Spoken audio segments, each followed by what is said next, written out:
I once worked for a manager who only noticed my mistakes and never had a nice thing to say about me. When I asked her why she was so hard on me, she told me, "I'm not hard on you. I'm trying to make you better."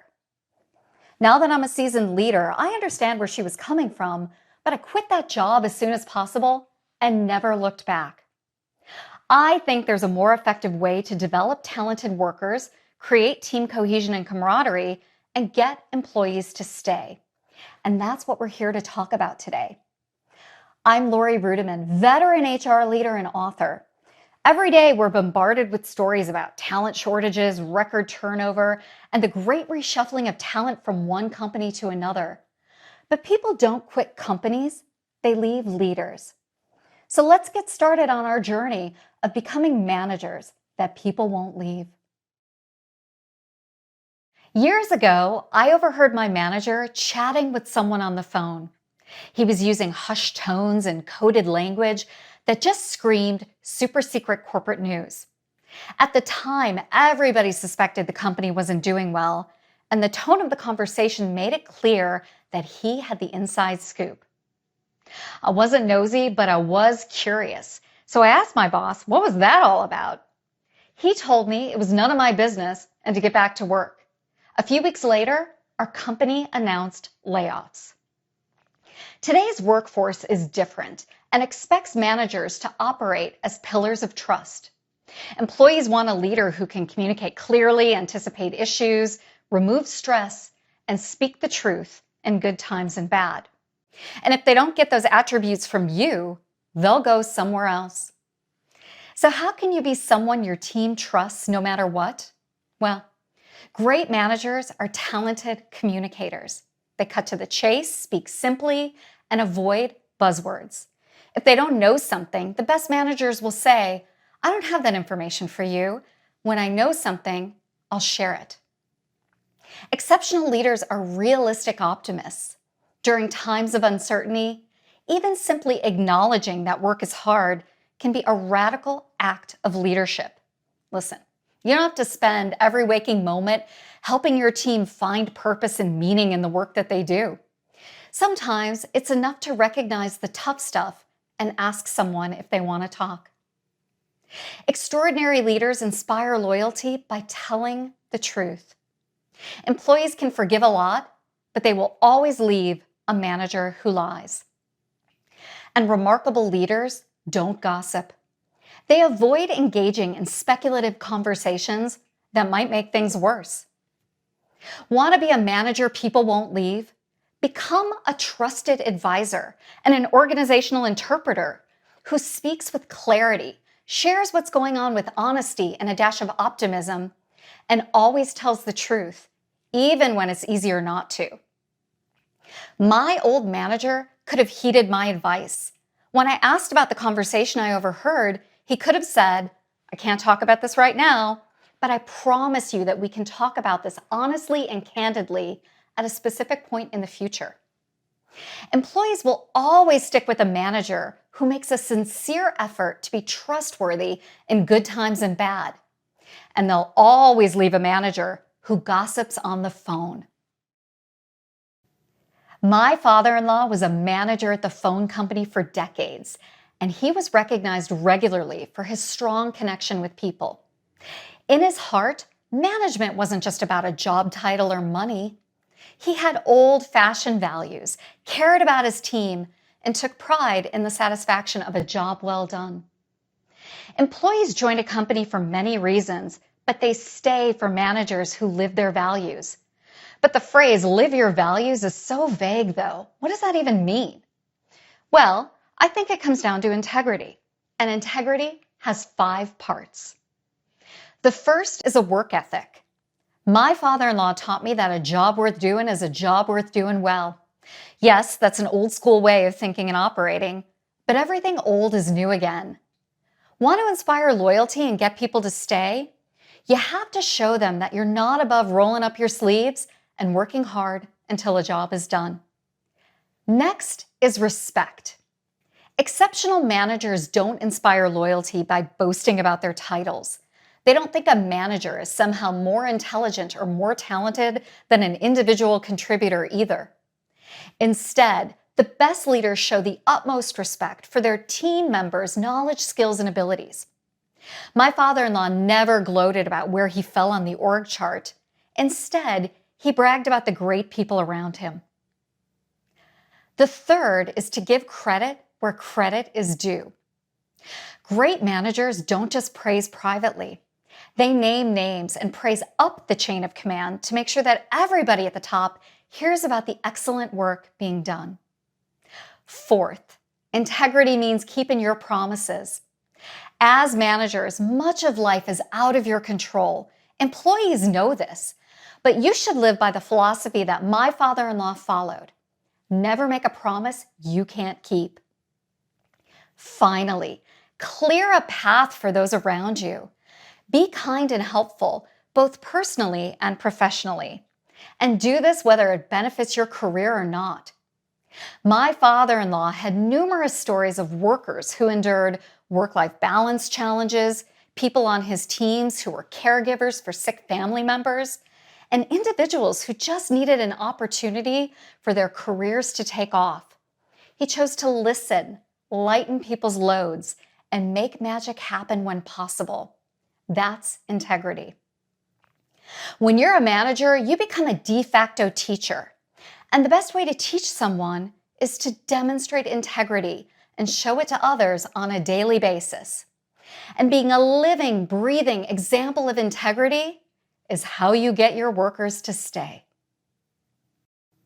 The world went through a profound change in 2020, but the push for equality in the workplace is not over.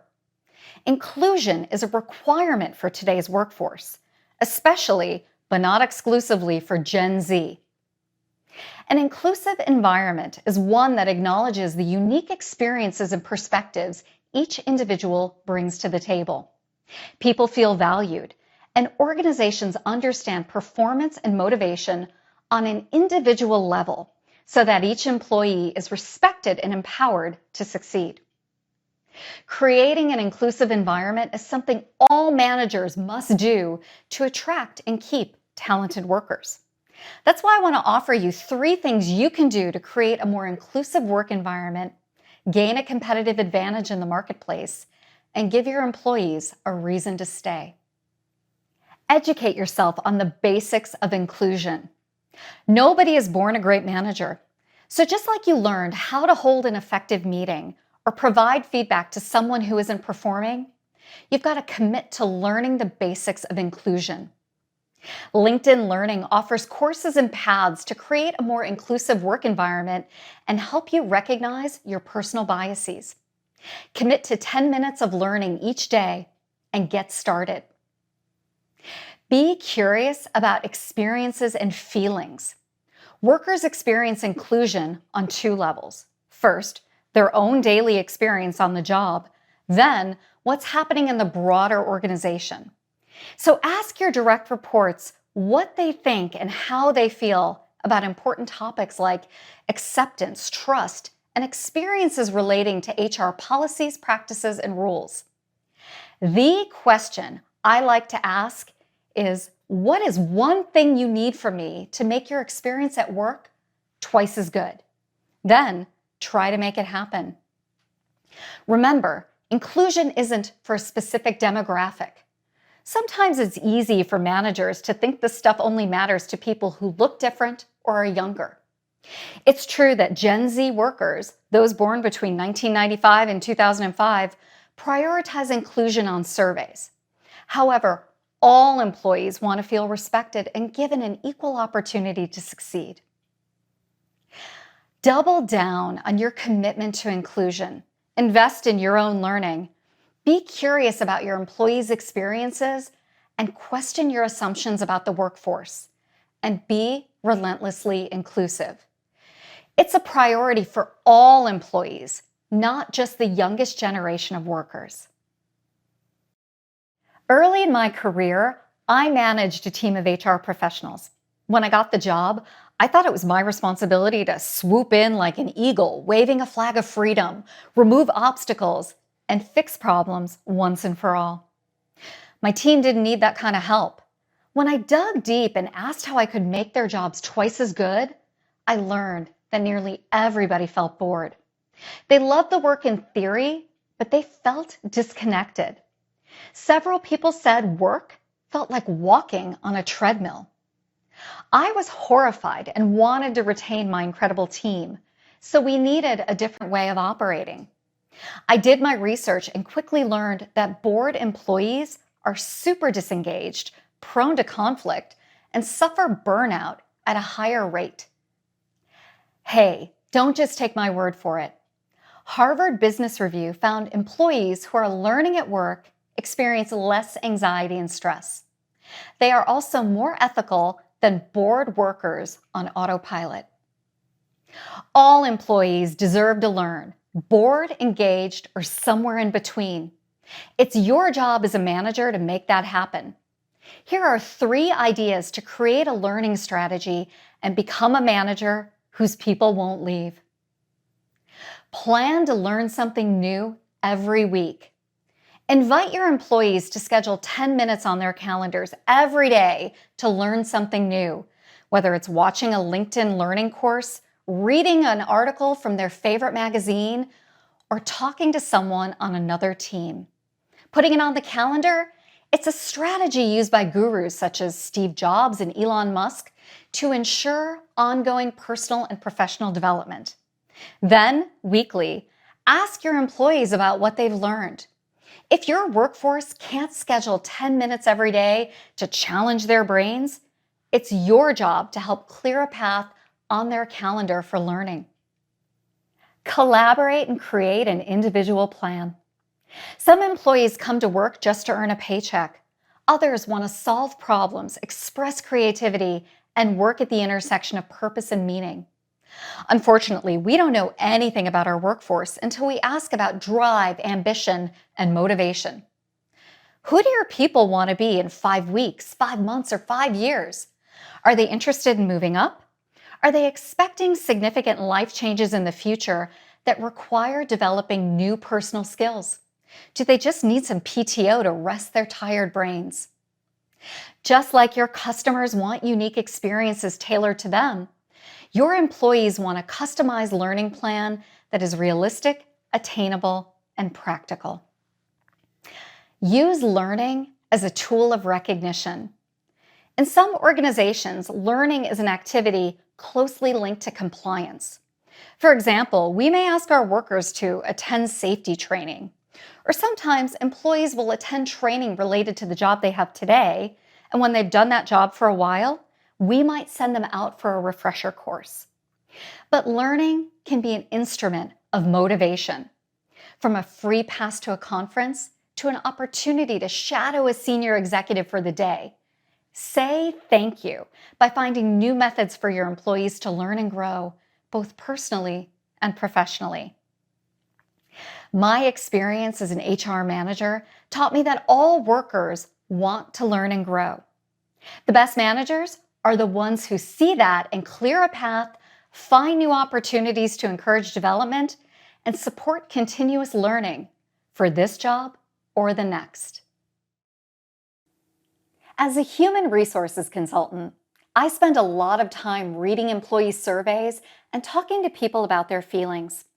And something that comes up again and again is that workers are worried about taking risks. Why is that? They think you, their manager, are afraid of failure. They're concerned that you won't have their back if they make a mistake. Want to be a manager that people won't leave? You must be more than a figurehead on an org chart. You must also become a risk manager who helps employees uncover creative solutions to problems.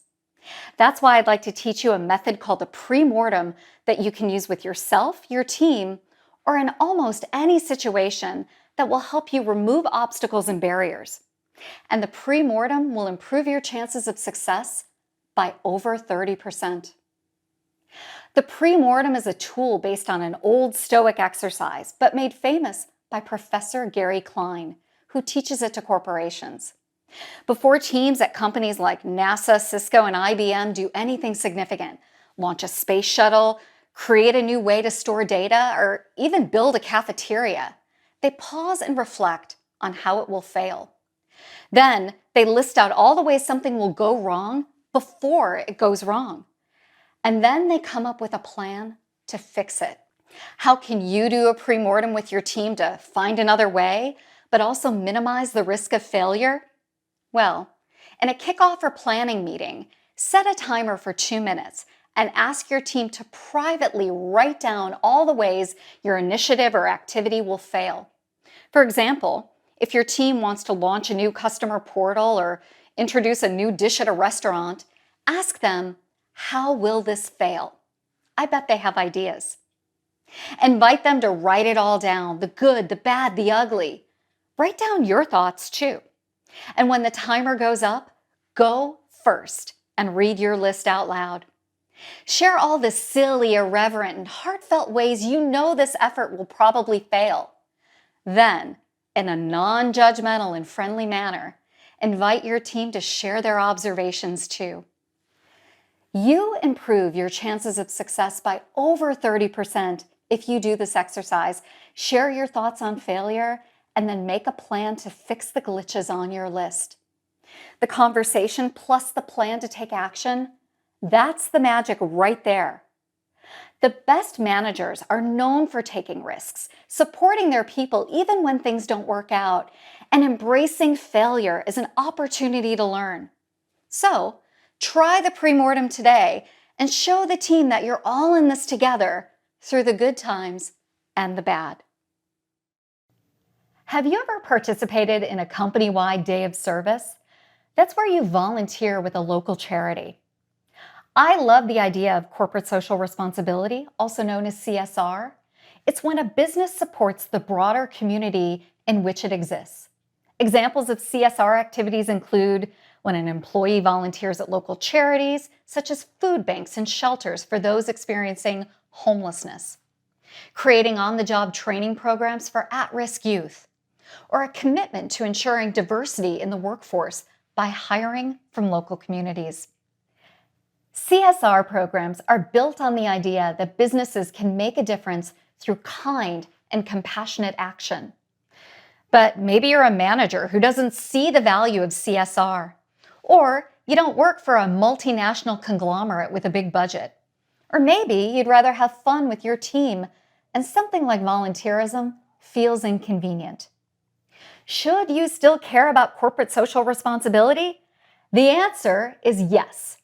70% of employees say they wouldn't work for a company without a declared purpose.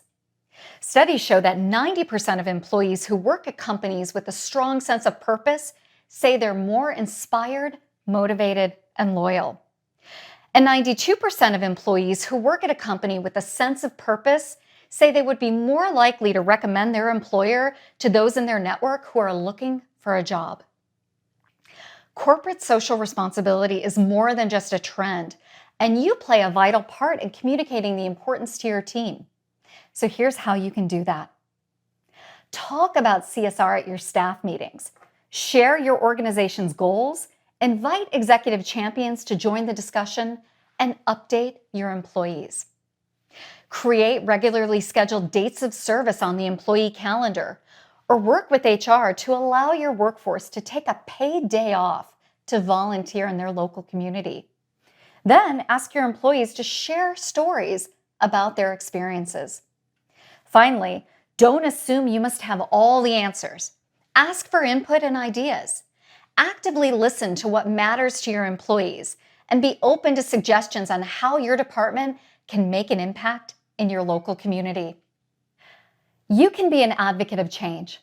The best managers encourage workers of all generations to make a difference in their work environment, their communities, and across the world.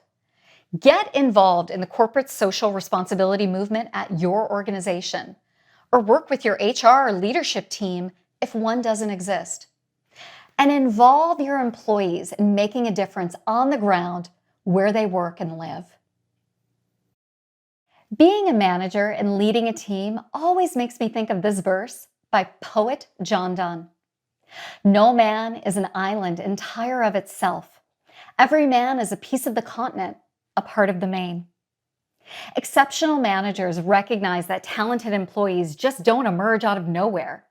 Employee achievements come from an investment of time, attention, and resources. That's why the best leaders go beyond their own job descriptions and become instructors, advisors, and compassionate coaches. That's right. You must be willing to slow down, listen to employees when they come to you with both personal and professional problems, and share all the bits and pieces of your career journey, from the high points to the lessons learned. What I'm telling you is that you've got to become more than a boss. You must be a mentor. And while traditional mentorship was old and slow, scheduling meetings, sitting down with young folks, and spinning tales about the old days, today's employees are looking for something else. First, they want access to you without a lot of hassle. Your employees don't want a mentor who meets with them on the third Tuesday of a month that starts with the letter M. They want to reach out to you on a mobile phone and ask a question, and they'd love an answer in 12 to 24 hours. Employees need a safe space to share. The Me Too and social justice movements taught us that not enough managers created safe spaces for employees to share their experiences. Be someone who cares enough to listen to an employee's experience and ask thoughtful questions. They want a champion. Employees don't need lectures. They need advocacy. Maybe they need to take a training course or want an introduction to an influential leader in your company. Maybe they need help dealing with bias, injustice, or inequities. You might not even have a solution, but next-level mentors lean into their personal and professional networks and connect employees with others inside the organization and out who can assist. Sometimes they need help seeing the bigger picture. A manager can help an employee see how choices, actions, and decisions play out on a grander scale. Whether it's explaining how tardiness and absenteeism affect other colleagues, or how local budgets affect resources. Sometimes the best thing a manager can do is connect the dots and encourage employees to think bigger.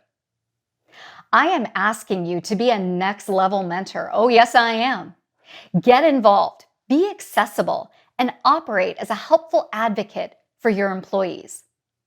No person is an island. We're all connected. So be someone who cares enough to see employees as more than just line items on a budget. See their humanity too. Just this past year, I have found it harder and harder to have fun at work. And I'm a seasoned veteran, my own boss, and a company of one. Research tells us that having fun at work improves the bonds that support employee loyalty, commitment, and retention. But lately, it feels like fun can be a luxury, and nothing is worse than forced fun when employees are coerced into bonding and it backfires. So, what can a manager do to create a culture where fun isn't a taboo word? Fun can be personal, subjective, and different based on upbringing or cultural experiences. For example, one person's happy hour is another person's minefield. So ask employees to share their ideas on how to have fun. Use an anonymous survey tool if necessary, but make sure you solicit feedback from every member of your team and revisit this topic regularly. Not every manager has a budget for fun, so lean into free activities online and in real life. Wonder what you can do on the cheap? Contact your local Chamber of Commerce and ask them for suggestions. Tap into your network on LinkedIn and post a question. Ask for ideas. Or contact a local university or professional association. Rally around a cause or idea that's important to your team. Maybe people on your team are passionate about animals, or perhaps someone is interested in improving local schools. You can schedule a day of service and volunteerism, or even ask a guest speaker to discuss the topic with your team. Begin each meeting with peer-to-peer recognition for a job well done. Thank yous go a very long way in creating a culture of goodwill, harmony, and happiness. Ask your team to speak up and thank someone who made a difference, went above and beyond, or helped make someone's day brighter. And it would help if you had fun too. Don't be the person who always talks about your job. Live an interesting life, have a hobby, enjoy your time away from work, And bring the good stuff, your happiness, your life experiences, the things you see outside of work, back to the team. People will appreciate your authenticity, and it can differentiate you as a manager. Today's workforce wants to do more than work. They want to make a difference, but have some fun along the way. So, include some fun on your schedule for your employees and yourself. It's the fastest and most effective way to help your employees like, know, and trust you, and hopefully stay. Love is not a word you hear at work very often. I'm a seasoned HR pro, and many of my colleagues in human resources would say that love is the last thing we need at work. You might not want to say the word love around an employment lawyer either. They want rigid boundaries, clear rules of engagement, and emotional social distancing so that nobody gets confused about roles, responsibilities, and power. And yet, research at Harvard has discovered that employees who feel loved at work perform better, are more committed to customer service, and, most importantly, stay. Now, the researchers were focused on companionate love, not romantic love. They studied warmth, affection, connection, not passion, definitely not passion. But love is truly the ultimate retention tool. And creating a culture of love on your team can lead to higher levels of satisfaction and teamwork. What does work love look like? Love is a more profound connection with employees. Empathy and compassion are popular buzzwords, but it takes a conscientious manager to put those concepts into practice.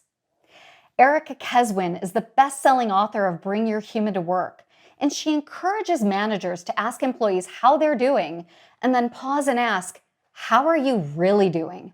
Try that, and then give your workers the time and space to answer. It's talking about more than just accomplishments and milestones at team meetings. When someone finishes a project, don't just ask for a status update. Instead, ask them how they feel. What went well? What surprised them about the experience? Who was helpful along the way? Go beyond metrics and talk about feelings and thoughts. Encourage moments of recognition to show that colleagues and peers matter. And love means using body language and facial expressions to convey warmth and affection. Again, my HR colleagues wouldn't want me to encourage you to touch anybody, but you can smile, physically lean into a camera to show interest, and pay attention to your facial expressions to demonstrate enthusiasm. Some managers were trained to believe that work and love are at opposite ends of the spectrum. If employees want love, they should get a puppy. Puppies are fantastic, but I want to propose a new idea. Being a manager in today's economy means genuinely caring about your people and feeling invested in how they're doing. You've got to love your employees, all of them, and see their inherent worth and goodness. Listen, I know you care. That's why you're here, learning how to be a manager that people won't leave. That's precisely why I want you to consider love as the ultimate retention tool. Love your employees, all of them. Don't be afraid of it. That's how you become a manager people don't want to leave.